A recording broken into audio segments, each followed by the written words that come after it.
પ્રચલન અને હલનચલન, લોકોમોશન એન્ડ મૂવમેન્ટ. હલનચલન સજીવોનું એક અગત્યનું લક્ષણ છે. પ્રાણીઓ અને વનસ્પતિઓ ઘણા બધા પ્રકારના હલનચલન દર્શાવે છે. અમીબા જેવા એકકોષીય સજીવોમાં જીવરસનું પરિભ્રમણ સરળ પ્રકારનું હલનચલન છે.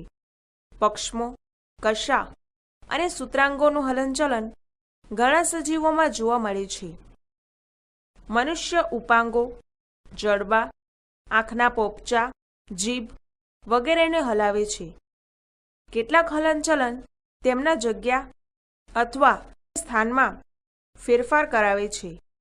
આ સ્વૈચ્છિક હલનચલનને પ્રચલન કહે છે. ચાલવું, દોડવું, ચઢવું, ઉડવું, તરવું એ પ્રચલનરૂપ હલનચલનના કેટલાક સ્વરૂપો છે.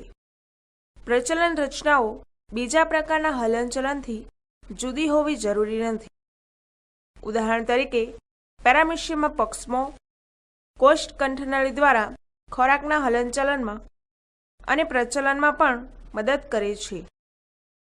હાઇડ્રા તેમના સૂત્રાંગોનો ઉપયોગ તેમના શિકારને પકડવા અને પ્રચલનમાં પણ કરે છે. આપણે ઉપાંગોનો ઉપયોગ શરીરની સ્થિતિ બદલવામાં અને પ્રચલનમાં કરીએ છીએ.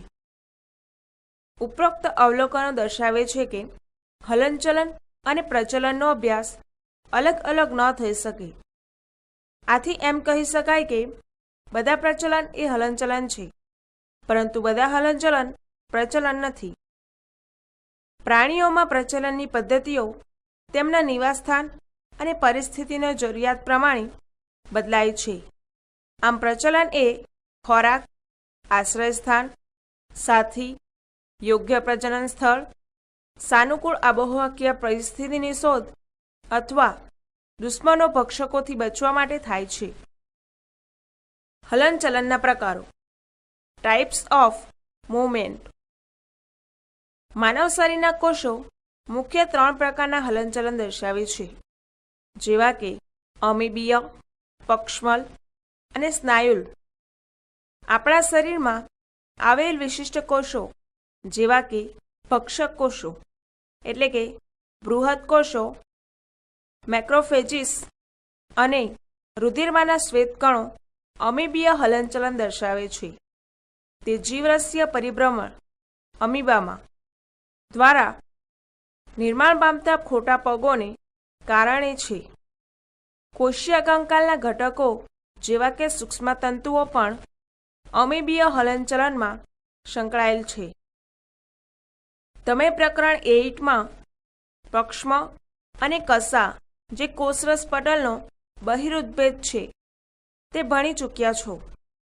કશા હલનચલન એટલે કે ફ્લેજેરલ મૂવમેન્ટ શુક્રકોષના તરવામાં, વાદળીઓના નલિકાતંત્રમાં પાણીના પ્રવાહની જાળવણી અને યુગ્લિના જેવા પ્રજીવના પ્રચલનમાં મદદ કરે છે. શુક્રકોષના તરવામાં પક્ષમલ હલનચલન આપણા નલિકામય આંતરિક અંગોમાં થાય છે કે જે અંદરની સપાટી ઉપર પક્ષમલ અધિચ્છદીય પેશીથી આવૃત છે. શ્વાસનળીમાં આવેલ પક્ષમોનું સંકલિત હલનચલન એ ધૂળના રજકણો અને કેટલાક બાહ્ય પદાર્થો જે વાતાવરણની હવા સાથે દાખલ થાય છે તેને દૂર કરવામાં મદદ કરે છે. પક્ષમલ હલનચલન દ્વારા માદા પ્રજનન તંત્રમાં અંડકોષના વહનને પણ સાનુકૂળતા પૂરી પાડે છે. આપણા ઉપાંગો, જીભ, જડબા વગેરેના હલનચલન માટે સ્નાયુઓનું હલનચલન જરૂરી છે. સ્નાયુઓના સંકોચનનો ગુણધર્મ અસરકારક રીતે માનવમાં તથા મોટાભાગના બહુકોષીય સજીવોમાં થતા પ્રચલન અને અન્ય હલનચલનોમાં ઉપયોગી છે. આ પ્રકારના પ્રચલનમાં સ્નાયુઓનું, કંકાલતંત્રનું અને ચેતાતંત્રનો પારસ્પરિક સહયોગની ક્રિયાઓ જરૂરી છે. આ પ્રકરણમાં તમે સ્નાયુના પ્રકાર, તેની રચના, તેમના સંકોચનની કાર્યપદ્ધતિ અને કંકાલતંત્રના મહત્વ વિશે અભ્યાસ કરશો. સ્નાયુ, મસલ. સ્નાયુ એ મધ્યગર્ભ સ્તરમાંથી ઉત્પન્ન થતી વિશિષ્ટ પેશી છે. પુખ્ત મનુષ્યમાં શરીરના કુલ વજનનો આશરે 40 to 50% જેટલું સ્નાયુ દ્વારા બને છે. તેઓ વિશિષ્ટ ગુણધર્મ ધરાવે છે, જેવા કે ઉત્તેજના, સંકોચનશીલતા, વિસ્તૃતતા અને સ્થિતિસ્થાપકતા.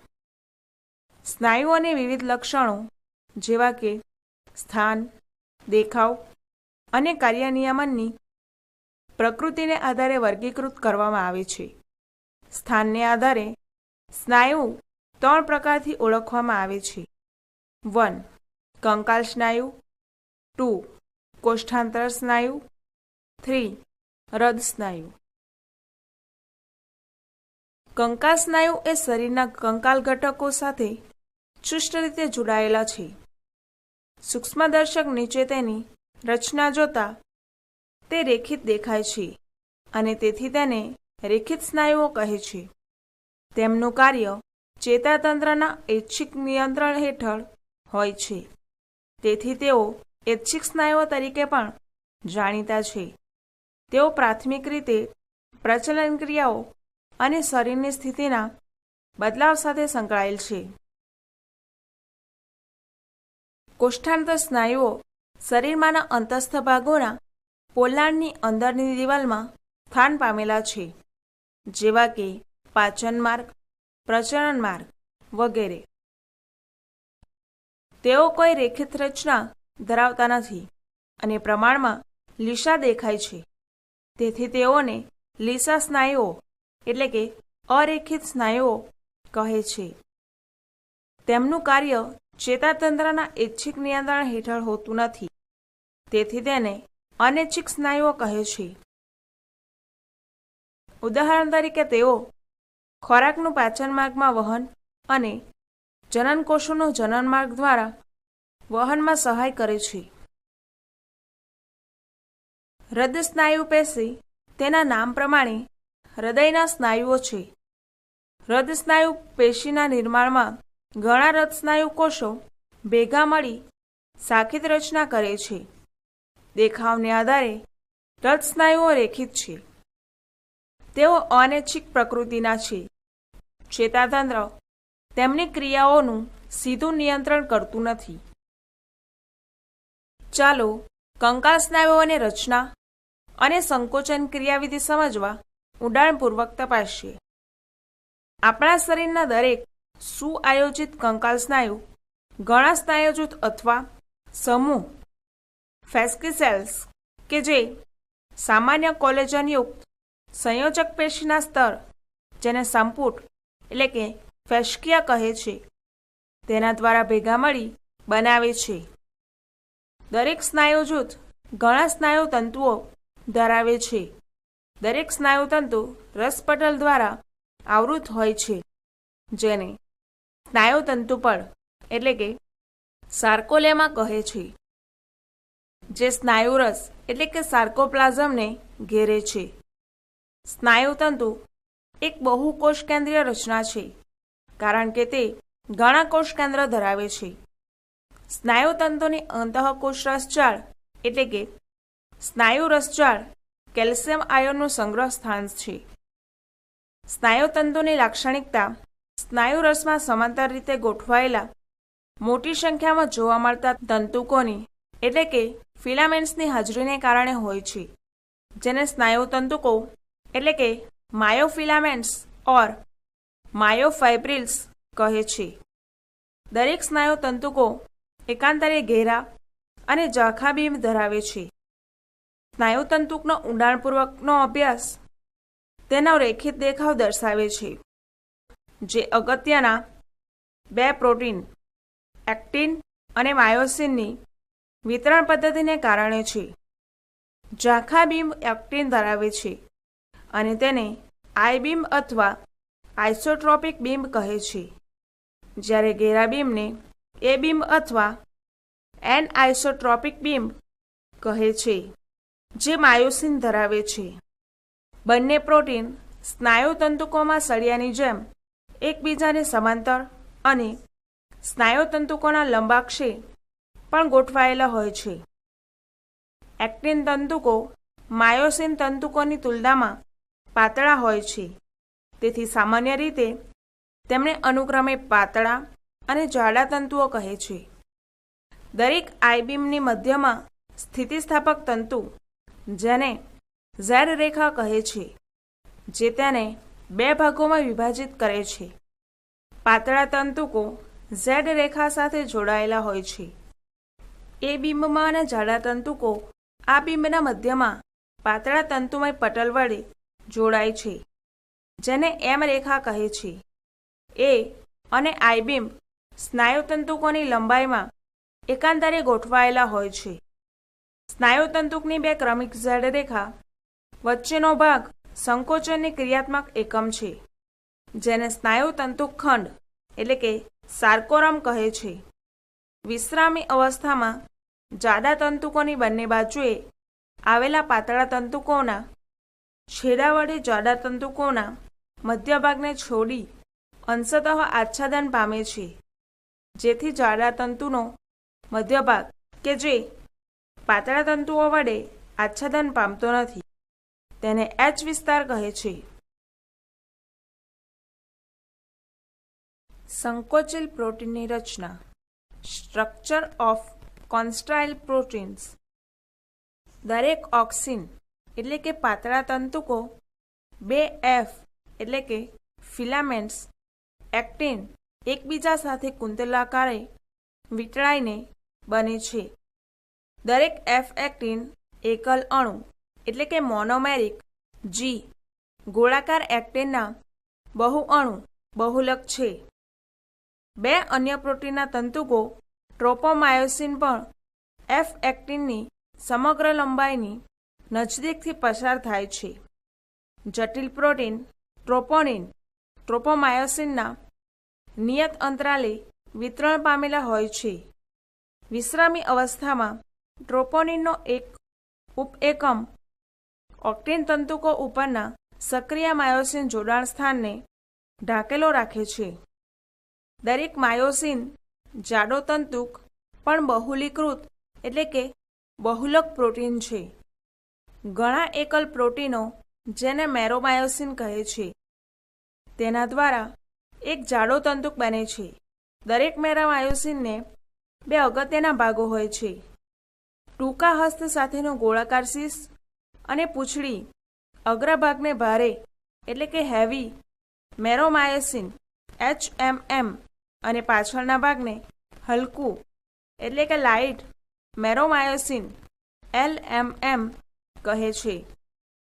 HMM ઘટક અર્થાત શીર્ષ અને ટૂંકી ભુજા એટલે કે હસ્ત, જે એકબીજા સાથે એક નિયત અંતરે અને ખૂણે બહુલીકૃત માયોસિન તંતુ ઉપર બહારની તરફ ઉપસેલ હોય છે, જે ભુજાની ચોકડી એટલે કે ક્રોસ આર્મ તરીકે ઓળખાય છે.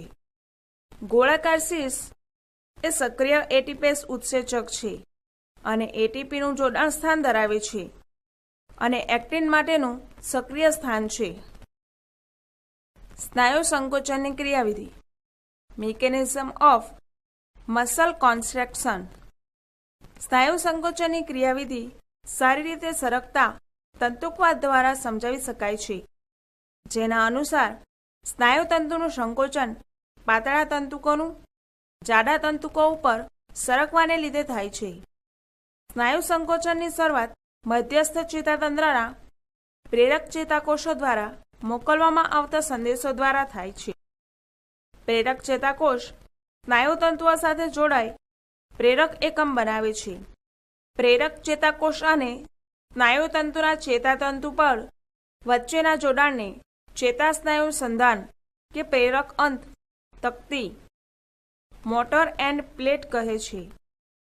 ચેતા સંદેશો જ્યારે આ જોડાણ સ્થાને પહોંચે છે ત્યારે ન્યુરોટ્રાન્સમીટર એટલે કે એસિટાઇલ કોલાઇન મુક્ત થાય છે, જે સ્નાયુતંતુ પડમાં સક્રિય કલાવિત સ્થિતિમાનનું નિર્માણ કરે છે, જે સ્નાયુતંતુ દ્વારા ફેલાય છે અને તેને લીધે સ્નાયુરસમાં કેલ્શિયમ આયોનો મુક્ત થાય છે.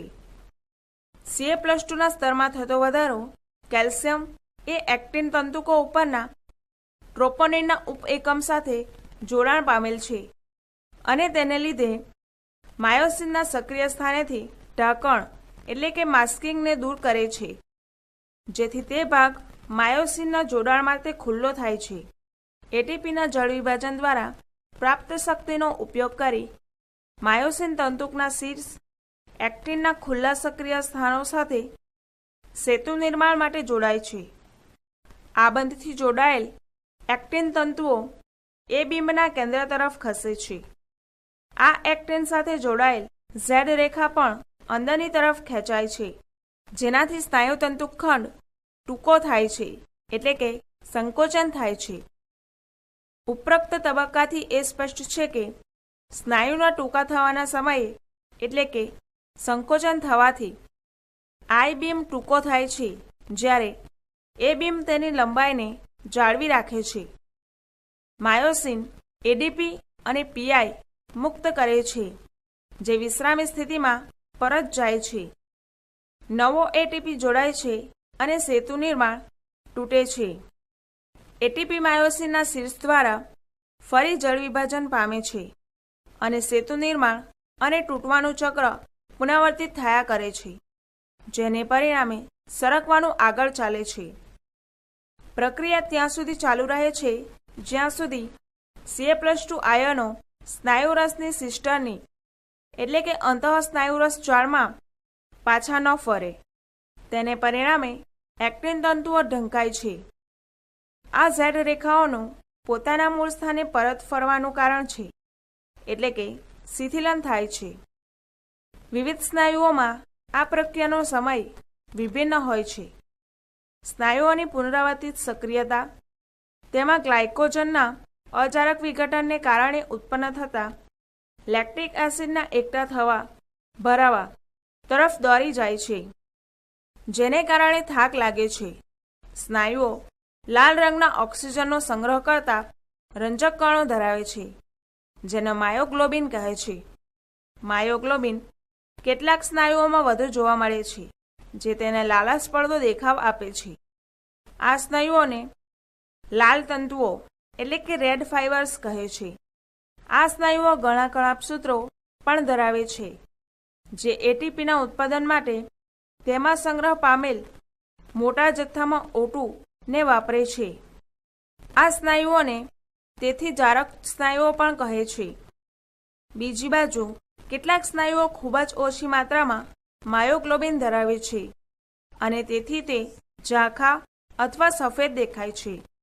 આ સફેદ એટલે કે શ્વેત તંતુઓ કણાભસૂત્રની સંખ્યા પણ તેમાં ઓછી હોય છે, પરંતુ સ્નાયુ રસજાળ વધુ હોય છે. તેઓ શક્તિ માટે અજારક પ્રક્રિયાઓ પર નિર્ભર છે. કંકાલ તંત્ર સ્કેલેટલ સિસ્ટમ. કંકાલ તંત્ર અસ્થિઓ અને થોડાક કાસ્થિઓના માળખાનું બનેલું છે. આ તંત્ર શરીર દ્વારા થતા હલનચલનમાં મહત્વનો ભાગ ભજવે છે. જડબાના અસ્થિઓ વગર ચાલવું અને ઉપાંગોના અસ્થિઓ વિના ચાલવું અકલ્પ્ય છે. અસ્થિ અને કાસ્થિ વિશિષ્ટ સંયોજક પેશીઓ છે. પહેલામાં એટલે કે અસ્થિમાં કેલ્શિયમ ક્ષારો હોવાથી તેમાં ખૂબ જ સખત આધારક હોય છે, અને પછીમાં એટલે કે કાસ્થિમાં કોન્ડ્રોઇટિન ક્ષારો કાસ્થિજન્ય હોવાના કારણે સહેજ મૃદુ આધારક હોય છે. મનુષ્યમાં આ તંત્ર 206 અસ્થિઓ અને કેટલાક કાસ્થિઓનું બનેલું છે. તેને મુખ્ય બે ભાગમાં વિભાજિત કરવામાં આવે છે: અક્ષીય કંકાલ અને ઉપાંગીય કંકાલ. અક્ષીય કંકાલમાં 80 અસ્થિઓ હોય છે, જે શરીરના મુખ્ય અક્ષ પર આવેલી હોય છે. ખોપરી, કરોડ સ્તંભ, ઉરોસ્થિ અને પાસળીઓ અક્ષીય કંકાલ બનાવે છે. ખોપરીઓ બે પ્રકારના અસ્થિઓના સમૂહથી બનેલી હોય છે: મસ્તકના અસ્થિઓ અને ચહેરાના અસ્થિઓ, જે 22 અસ્થિઓ છે. મસ્તકના અસ્થિઓની સંખ્યા 8 હોય છે, જે મગજના રક્ષણ માટે સખત રક્ષણાત્મક બાહ્ય આવરણ એટલે કે મસ્તક પેટી બનાવે છે. ચહેરાનો ભાગ 14 અસ્થિઓનો બનેલો હોય છે, જે ખોપરીના આગળના ભાગનું નિર્માણ કરે છે. મુખ ગુહાના તળિયાના ભાગમાં એક યુ આકારનું અસ્થિ આવેલું હોય છે, જેને હાયોઇડ એટલે કે દ્વિત અસ્થિ કહે છે. તેનો પણ ખોપરીમાં જ સમાવેશ થાય છે. દરેક મધ્યકળમાં 3 નાના અસ્થિઓ હથોડી, એરણ અને પેંગડું આવેલા હોય છે, જેને સંયુક્ત રીતે કર્ણાસ્થિઓ કહે છે. ખોપરીનો ભાગ કરોડ સ્તંભના અગ્રભાગ સાથે પશ્વ કપાલી કંદુક એટલે કે ઓસિપિટલ કોન્ડાઇલ ની મદદ વડે જોડાય છે. ડાયકોન્ડાઇલિક સ્કૂલ એટલે કે ધંધુકીય ખોપરી. આપણું કરોડ સ્તંભ 26 ક્રમિક ગોઠવાયેલા એકમોનું બનેલ છે, જેને કશોરિકા કહે છે, જે પૃષ્ઠ બાજુએ આવેલ છે. તે ખોપરીના તળિયેથી લંબાય છે અને ઢળનું મુખ્ય માળખું બનાવે છે. દરેક કશેરુકામાં મધ્યસ્થ પોલો ભાગ એટલે કે ચેતાનાલી હોય છે, જેમાંથી કરોડરજ્જુ પસાર થાય છે. પ્રથમ કશેરુકા શિરોધર એટલે કે એટલાસ છે અને તે પશ્વ કપાલી કંદુક ઓસિપિટલ કોન્ડાઇલ સાથે જોડાય છે. કરોડ સ્તંભ ખોપરીના ભાગેથી શરૂ કરતા ગ્રીવા ટી, ઉરસ્ય 12, કટી 5, ત્રિક 1 જોડાયેલી અને પુચ્છસ્થથી 1 જોડાયેલ કશેરુકોમાં ભિન્ન પામેલ હોય છે. મનુષ્ય સહિતના લગભગ તમામ સસ્તનોમાં ગ્રીવા કશેરુકા 7 હોય છે. કરોડ સ્તંભ કરોડરજ્જુની રક્ષા કરે છે, શીર્ષને આધાર આપે છે અને પાસળીઓ તથા પીઠના સ્નાયુઓનું જોડાણ કરે છે. ઉરોસથી ઉરોસના મધ્યવક્ષ ભાગે આવેલ ચપટું અસ્થિ છે. પાંસળીઓની 12 જોડ હોય છે. દરેક પાંસળી પાતળી, ચપટી અસ્થિ છે, જે પૃષ્ઠ બાજુએથી કરોડ સ્તંભ અને વક્ષ ભાગેથી ઉરોસ્થિ સાથે જોડાયેલ હોય છે. તેના પૃષ્ઠ છેડે 2 જોડાણ સ્થાનો હોય છે, જેના કારણે તેને દ્વિશિરસ્થ પણ કહે છે. પ્રથમ 7 જોડી પાસળીઓને સાચી પાસળીઓ કહે છે. તેઓ પૃષ્ઠ બાજુએ ઉરુષીય કશેરુકાઓ સાથે અને વક્ષ બાજુએ ઉરોસ્થિ સાથે કાચવત કાસ્થિની મદદથી જોડાયેલ હોય છે. 8મી, 9મી અને 10મી જોડ પાસળીઓ ઉરોસ્થિ સાથે સીધી જોડાયેલ હોતી નથી, પરંતુ 7મી જોડી પાસળી સાથે કાચવત કાસ્થિની મદદથી જોડાયેલ હોય છે. તેને ખોટી કે કૂટ એટલે કે વર્ટેબ્રોકોન્ડલ પાસળીઓ કહે છે. પાસળીઓની છેલ્લી 2 જોડીઓ 11મી અને 12મી વક્ષ બાજુએથી જોડાયેલ હોતી નથી, તેથી તેમને તરતી પાસળીઓ કહે છે. ઉરસ્ય કશેરુકાઓ પાસળીઓ અને ઉરોસ્થિ સાથે જોડાઈને પાસળી પિંજર બનાવે છે.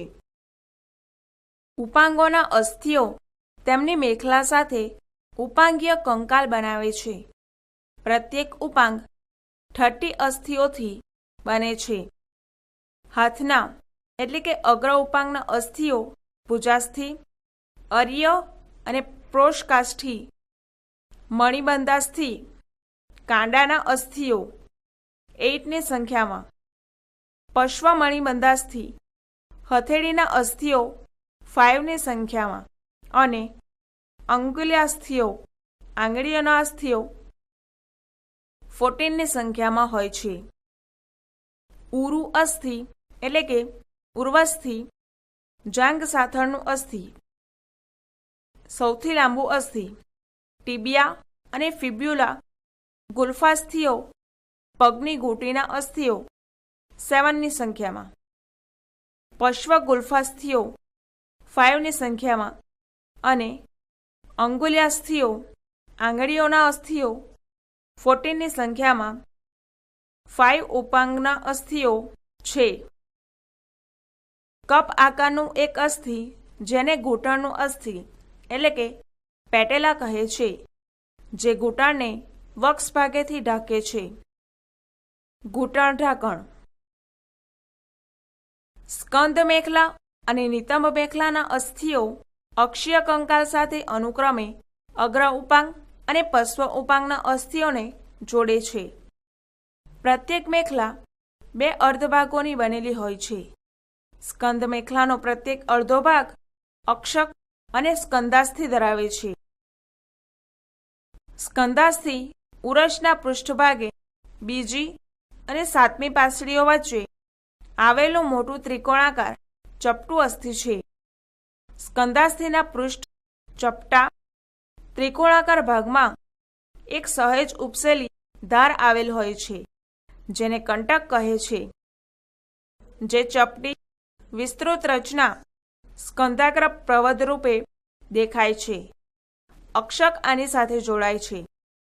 સ્કંદાગ્ર પ્રવર્ધની એટલે કે એક્રોમિયન નીચે એક ખાડો હોય છે, જેને સ્કંદ ઉલુખલ એટલે કે ગ્લેન્ડિયોઇડ કેવિટી કહે છે, જે ભુજાસ્થિના શીર્ષ સાથે ખભાનો સાંધો બનાવવા માટે જોડાય છે.